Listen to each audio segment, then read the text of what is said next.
This is the Illegitimate Scholar Podcast, where we think that our culture is in crisis and don't trust woke universities to explain how and why. I'm Sam, and I quit teaching history because I loved the content but hated the limits on what and how I could teach. In this podcast, you'll hear stories in history, anthropology, culture, and geopolitics that make you rethink what you were taught in school. Today, why do people really get arrested? Is it just because they commit crimes, or are there other factors? And how is the law weaponized? Before we start, please join the Discord. I've had a lot of interest in that lately. Please come and discuss the ideas. Like, a lot of people, they talk to me, they're like, I don't know what to say. I'm not smart like you. Number one, I'm a dumb. Number two, you are capable of saying something worthwhile because this podcast is about humans and you are human. Also, I'm keeping the podcast ad-free for now, but I'm going to try promoting books that I use as references. So if you'd like to help me out, please click the link below to buy the book, 3 Felonies a Day, or anything else. This is what we're talking about. You know, we're talking about what is the reason people get arrested. Is it more than just breaking the law?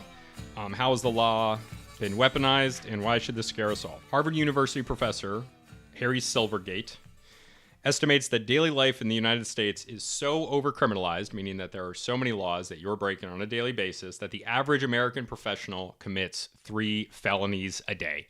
And that is the title of his book, 3 Felonies a Day. Link down below. You might be thinking, how do American professionals commit 3 felonies a day? And it's because the law system is just that complex that there are so many things that you wouldn't know are breaking a law that are breaking a law. You're always breaking laws because there's too many laws. 3 felonies a day for the average American professional. That's not, some townie on the south side of Boston. You're going to your regular job in a suit and tie. You're breaking 3 laws, 3 felonies, not misdemeanors, felonies, 3 strike law, 25 to life type stuff. So you're always breaking laws because there's too many laws. And we're going to talk about this more in a second, but there's also people openly committing crimes all the time and getting away with it because there's so many crimes. And you might be thinking like, oh, I don't see people like stabbing each other in the street all the time over here in Wisconsin or wherever it is you live. But what you do see is people like Nancy Pelosi, Dan Crenshaw, and a bunch of other people in politics and Congress, they just do open insider trading. We all know insider trading is against the law. But Nancy Pelosi's made over $140 million, and a bunch of other politicians have made tens of millions, hundreds of millions. Many of them have made millions, at the very least, which is a lot of money, if you didn't know. Nancy Pelosi is such a good investor that she has a better investment return rate than Warren Buffett. And that's for real. Like, she gets a better return than that. Might be because she does things like encouraging her hedge fund manager husband to buy up Tesla stock while she's pushing for green energy. If you murder someone, you'll probably get arrested unless you have connections in Arkansas. If anyone is catching my meaning. So if some people openly break clear laws like insider trading and get away with it, and the average American professional is committing 3 felonies a day like a fucking Grand Theft Auto character, then what other reasons besides committing a crime do people get arrested for? Today, we're going to talk about the Soviet Union, the IRS, what ancient Mesopotamia tells us about our modern legal code. We're going to talk about vagrancy laws, which aren't really around anymore, but they kind of are.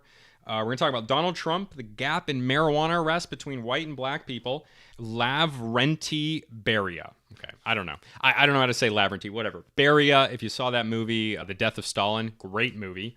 But Beria, Stalin's absolute monster. Stalin's head of the secret police bragged, "Show me the man and I will find you the crime." And while he was talking about the Soviet Union, you might also be able to say the same thing about the American justice system. In fact, there are so many laws that up until recently, they couldn't even be counted. In 1982, this guy named Ronald Gaynor, who retired from the Department of Justice, he tried to answer the question, how many criminal laws has Congress created? And you'd think that it would be a simple answer, but apparently it's not. It's not a simple answer, which should worry you in itself. And what he said, you will have died and resurrected 3 times before you figure out how many criminal laws the United States federal court has. And that's not even talking about state laws or local laws, because those exist too. This is why Americans break 3 laws a day, because there are so many laws on the books that no one even knows what is illegal. And there's a bunch of things that are illegal that people don't really realize are illegal. Okay, yeah. 3 felonies a day in the description. So these are the 3 key takeaways from a paper study called Count the Code, Quantifying Federalization of Criminal Statutes. Because in 1982, a single person couldn't just do this, But with computer technology in the 2010s, they were able to look at the criminal code and devise a way to study it using data, because no one could read all of it themselves. So it's impossible to know how many criminal laws there are, which is crazy. But these are the three key takeaways. This is a quote. This study quantifies the number of federal statutes that created a crime and estimates 5,199 federal crimes within the United States Code. That's just federally. 5,200. Sorry, 5,199. 5,200 would be too much. 5,199, I can live with that. From 1994 to 2019, so this is even after 1982 when the Department of Justice guy already couldn't figure it out, the number of sections that created a federal crime increased 36%. Because many of these crimes apply to conduct no rational person would expect to be a crime, this is key, the government is potentially turning average Americans into criminals. Okay, so 5,200 crimes. No one really knows what they all are. It sounds like the federal government can just arrest you for anything because they can make up a reason. And, you might think that's ridiculous, but I'm going to talk to you about a few real examples. Actually, if you're listening to this podcast, you probably don't think that's ridiculous. But if you are listening to this podcast and you think that's ridiculous, please keep listening because I will show you it's not. So Hammurabi Code. You guys, people might remember Hammurabi from maybe middle school, high school, world history classes. Hammurabi was one of the kings in Mesopotamia, and I think Babylon. Hammurabi's code is the most ancient legal code that we have that's basically complete. I think there might have been some others that they found recently, but Hammurabi's code is very famous as this legal code. And Hammurabi's code came out because they had to tell everybody what was illegal. Because before then, this was when custom changed into law. For most of human history, it would just be customs where the individual organization of people would decide what justice is. It might be like some sort of autocrat. It might be tradition that a specific band of hunter-gatherers has. But Hammurabi's code is one of the first ones, and one of the first ones in a line of them codifying the law, which is writing down exactly what you can be charged with. This fixed the problem of people not knowing what would be illegal, because somebody could just do something and then they're like, oh no, I didn't know that was illegal, and they get arrested.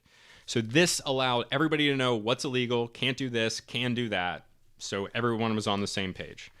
There was a lot less laws back then. And they also didn't really treat people as equal. Not that our justice system does either. The problem they were solving is that people didn't know what was illegal. But if no one could possibly know all of the laws, like the Department of Justice guy said, and like the takeaways from Count the Code quantifying federalization of criminal statutes, and I think even cops and lawyers probably don't know all 5,200 federal laws. There might be an autistic FBI agent out there just memorizing them, but like other than that, like that's crazy. No one can remember that many things, especially when they interact with each other. That's insane. So if no one can possibly know all of the laws, and the average American professional breaks 3 of them a day, can't a powerful enough person just have someone arrested at any time? And the answer is basically, yeah, almost. I mean, it's not that simple, because you also have public pressure and, the court system has to approve it. But if you're powerful enough, you can influence the court system. And if people in the court system share your opinions and they just want to do it out of their own volition, they might bring the hammer down on somebody. And we'll go back to that in a second. But how is that good? Are we more primitive than Hammurabi? Are we going backwards? In Hammurabi's code, a noble was worth more than a regular person or a slave. It's a different thing. But, at least they knew what laws they were breaking. It's not like they could be arrested for something they didn't even know was a crime, which is something that can happen to a lot of Americans. Remember, 3 felonies a day. James Madison said, it doesn't matter if laws are made by elected representatives if they be so voluminous that they cannot be read. And what that means is their volume is so large. It doesn't matter if laws are made by elected officials, if there's elected representatives, if there's so many of them that they can't be read. And that's where we're at right now. They can't be read. 5,200 criminal laws. They didn't even know how many laws there were until the technology caught up with counting them. That shouldn't be a thing. That's ridiculous. We should know exactly what the laws are, but we don't. This legal dialogue is so complicated. That's also why we don't understand the laws that are being written, because all of our politicians, most of them, are lawyers. And then they write the laws the way no one else can read them, and we just, get screwed, as always. And it allows for specific targeting. The IRS targeted conservative and liberty-minded groups during the Obama administration. They even officially apologized for it and admitted that they were attacking certain groups. It's unclear whether someone else was telling them to do this or whether it was just IRS agents going rogue. Maybe it's not unclear. Maybe somebody knows. I don't know. But yeah, linchpins of liberty versus the United States. There was like 40 groups that this happened to. They looked into those organizations. They were like, I don't like the politics of this organization. And then they just looked through their stuff and then looked at the tax code and they were like, let's find something that harms them, harms their tax exempt status. Let's do something to screw with them because we don't like their politics. And then they apologized for it when they were caught. Okay, that's crazy. That's what's happening. That's what happens when you have a legal code that's so large and convoluted. It doesn't allow people to actually know what's wrong and what's right. And it allows people with the ability to dispel justice to use it for their own personal gain or for their own political gain, or just, in this case, seems like spite. Another reason why someone might get arrested, okay, so it's not as big of a deal as it used to be in most states, but a lot of you will remember like 20 years ago when having pot was basically like having heroin. In a lot of, especially northern states, it's really decriminalized or legalized now, in Western ones, but there's still a lot of people being arrested for marijuana. Even though white and black people use marijuana at the same rate, black people are arrested 3.64 times more than white people. And I'm not going to say this is all because of racism. A lot of it just has to do with the fact that black people live in more dense areas that are more heavily policed. Okay, it's a lot of white people living in the suburbs or living in rural areas that aren't as policed as much. Then they're not going to get caught. I was smoking pot in high school, but I was like in the suburbs where we'd go to the woods to smoke pot. The cops are probably not going to come there. And they did sometimes. I never got caught there, but like other people did. But you're way more likely to get caught if you're in the city where there's cops everywhere and people are more dense and there's stuff around. Some of that's probably racism too. But what I'm saying is that, like, even though white and black people smoke pot at the same rate, black people are being arrested at almost 4 times the rate. In an individual case, you look at a case, you're like, well, smoking pot's illegal and you had pot and you got caught. But at the same time, like, is the factor that you were smoking pot really what led to your arrest? Or is the factor that you were in a situation where you could be arrested for smoking pot? Because there's people being arrested in Texas for smoking pot right now at the same time that Joe Rogan is smoking pot in Texas where it's very illegal and then putting it out to 13 million people. So, like, it's clearly not smoking pot that is getting you arrested. It's smoking pot while being poor and or black. It's kind of like how during Prohibition, the White House served alcohol. In this vein, we used to have these things called vagrancy laws. When the Black Death happened in Europe, these vagrancy laws became a thing in England because they needed everybody to be working. So they just made hanging out illegal. You can't just sit around and sleep outside. You're not allowed to. And then they were imported to America, as we're nominally an English diaspora country, and based in common law, the same legal system. And these laws were used to police poor people. They were like a catch-all for beggars and everything. They got rid of them in the 70s and replaced with things like disorderly conduct, public drunkenness, other things that basically covered the same thing, but were a better excuse for arresting undesirables, is essentially it. But some people still do it. There's plenty of people who are homeless by choice. Not everybody. The homeless crisis is happening for a number of reasons, but a certain percentage of them, and I don't know how large it is, probably would guess not more than 15, 20%, are living it as a lifestyle. And those would be called vagrants back then. And it was a thing where up until these laws, they weren't criminalized, but they became criminalized afterwards.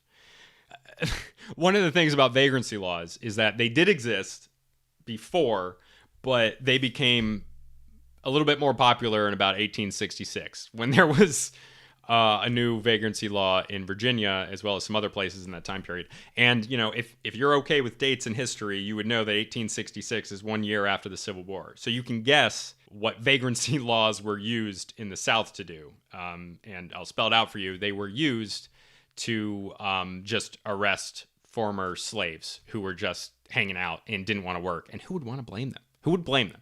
Okay, you just got freed from being a slave. You want to work? Hell no. I wouldn't want to work. I don't want to work now. If I was just being freed from being a slave, I wouldn't work another day in my life. I'm going to sit on a goddamn rock and go fishing like some fucking Huckleberry Finn shit. Okay, so they made it illegal.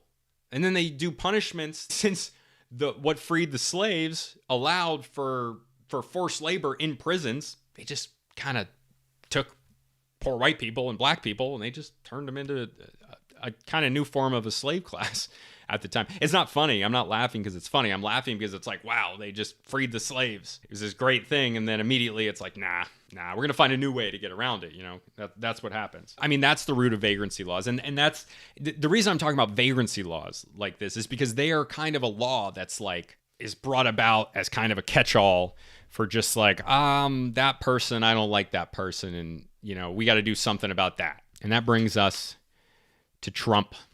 It's in the news right now that Trump has the possibility of an indictment. There's a grand jury. A grand jury is, unlike a regular jury, a grand jury decides if someone has committed a crime enough for them to be tried in the first place. So this is pre-trial or even being charged with a crime. The grand jury looks at the evidence and they decide whether there is enough evidence for this to go to a criminal case. And that's what's happening with Donald Trump right now. And even the New York Times admits that the case is a stretch.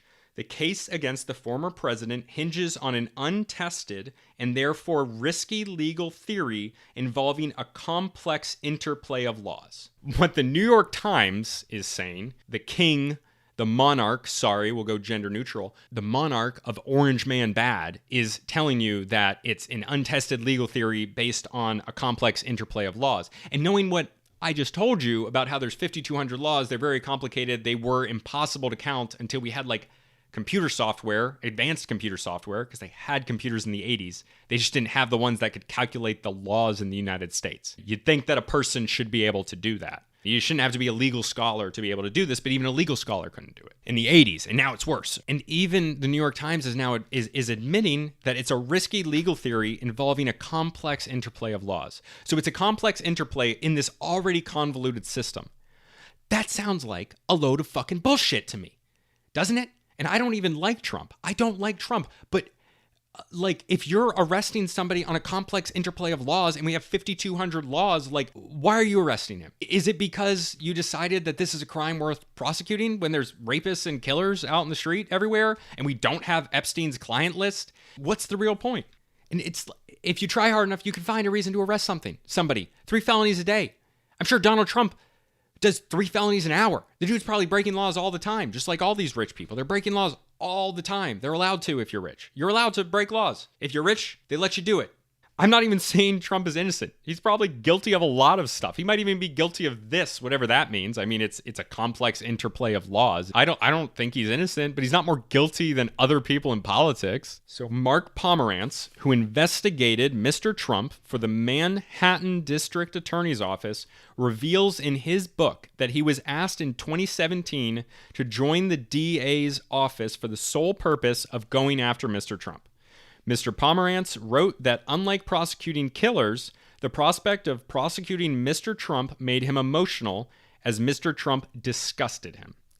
And now the grand jury is examining whether Trump committed a felony under New York state law by falsifying business records to cover up another crime, like the violation of campaign finance laws with the hush money payment to Stormy Daniels. Okay, this is a fucking Tuesday for a state rep.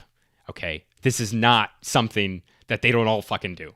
FTX had financed $50 billion to the Democratic Party, and we're out here talking about a few $100,000 on a standard NDA that freaking pervert Trump had a porn star that he had sex with sign. This is ridiculous. Like, this is stuff that all of these people do, and they want to charge him with it. Just not because it's a crime, but because they don't like him. And the guy even admitted it. He joined the district attorney's office for the express purpose of doing this. That's not what the It's not what law is supposed to be. You're not supposed to be the IRS and just decide, hey, I don't like a conservative or libertarian organization. I mean, I don't blame the IRS for not liking libertarians because we just shit on them all day. Like, the IRS. Like, audit me. I pay my taxes. Please don't audit me. Actually, don't do that. That doesn't sound like fun. I do pay my taxes. It would be fine. But, like, I don't want to deal with that. But yeah, it's not like the law is there to be just or whatever if it's being applied only when you want it to, and if it's so complex that anyone's breaking a law. People don't get arrested people do get arrested for committing crimes, but there's so many other factors that decide whether they get arrested. It's not like we don't have an equal application of justice in the United States. We just don't. I mean, nowhere does. It's an impossible thing to do, but we're really not doing a good job. A lot of people are going to look at this and they're going to think that I'm, defending Trump, and I'm just defending this guy who's done all this awful stuff. And you know what, man? He's done a lot of awful stuff. Okay, I'm totally with that. But at the same time, like, when we're living in a world where George W. Bush, freaking war criminal who's partly responsible, him and Dick Cheney and all these other people, are partly responsible for the deaths of hundreds of thousands of Iraqi civilians, thousands of American soldiers and Marines and sailors and airmen, airwomen. And like, why am I supposed to care about some hush money when, these politicians they're sending millions to Ukraine and Russia and China, and they're all in each other's pockets. They're all getting these massive speaking fees. It's not a Republican or a Democrat issue because they're both doing it. And Nancy Pelosi is the poster child for it, but that's just because she's really good at it. If Dan Crenshaw could do it as well as she could, then he would be doing it. Maybe he will someday. It depends on if he's able to hold as much power as Nancy Pelosi. It's just not about that a law is being broken. It's really about other factors. And those other factors are, where you live, if you're black or white, if you're poor or rich, what kind of car you drive. It's why Joe Rogan can smoke pot and broadcast it to 13 million people in the same state that there's a bunch of poor white and poor black people in prison for doing just that. That's the world we live in. That's the country we live in. And if you are a defender of our judicial system, if you are a defender of democracy or the republic, whatever you want to call it, if you want to call it the democracy, if you want to call it the republic, I don't care. But like, even if you don't like Trump, please, this is not about Trump. This is about the understanding that we are having a cultural shift right now where it's okay to just arrest anybody for anything. So the government can just decide, hey, I want to arrest that person. Like Berea. You show me a man and I will show you his crime. This is not something that anybody should accept. You should not be accepting an erosion of our civil liberties. If they can do it to Trump, they can do it to other people, and they will. And this has to be shown that, like, just because it's Trump doesn't make this okay, because that same understanding, that same like attitude that the federal government has and that they've made okay with the people, if we go along with it and we really allow it and don't say anything, they're just going to start arresting other people for other stuff, and people are going to increasingly get normalized to it. And then, they can arrest anyone for anything they want. These systems of justice, they don't need to be RoboCop efficient, but there should be an understanding that we're not finding crimes for people.